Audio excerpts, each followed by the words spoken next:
ഊർജത്തെ നശിപ്പിക്കാൻ പറ്റില്ല. ശബ്ദ ഊർജം അത് നശിപ്പിക്കാൻ പറ്റില്ല. ഞാനിപ്പോൾ നിങ്ങളോട് ഉച്ചരിച്ച ഈ ശബ്ദം ലോകാവസാനം വരെ ഈ അന്തരീക്ഷത്തിലുണ്ടാവും. ശബ്ദത്തെ നശിപ്പിക്കാൻ പറ്റില്ല. അപ്പൊ ഈ മനുഷ്യൻ പറയാണ്, ഞാൻ ഇവിടം വിട്ട്, ഈ പാവപ്പെട്ടവൻ ഇവിടം വിട്ടു പോയാലും ഞാൻ പ്രാർത്ഥിച്ച പ്രാർത്ഥനയുടെ ശബ്ദം ഈ അന്തരീക്ഷത്തിൽ കിടന്ന് അച്ഛന് വേണ്ടി പ്രാർത്ഥിക്കും. എന്താ പറഞ്ഞതെന്നറിയാമോ?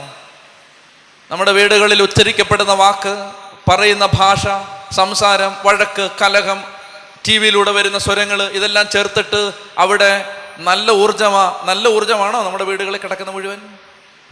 കാലാകാലങ്ങളായി നിങ്ങൾ ചിന്തിച്ച്, കോടാനുകോടി വർഷങ്ങൾക്ക് മുമ്പ് രൂപപ്പെട്ട ഭൂമി, ഈ ഭൂമി നമ്മൾ ഉണ്ടാക്കിയതല്ല.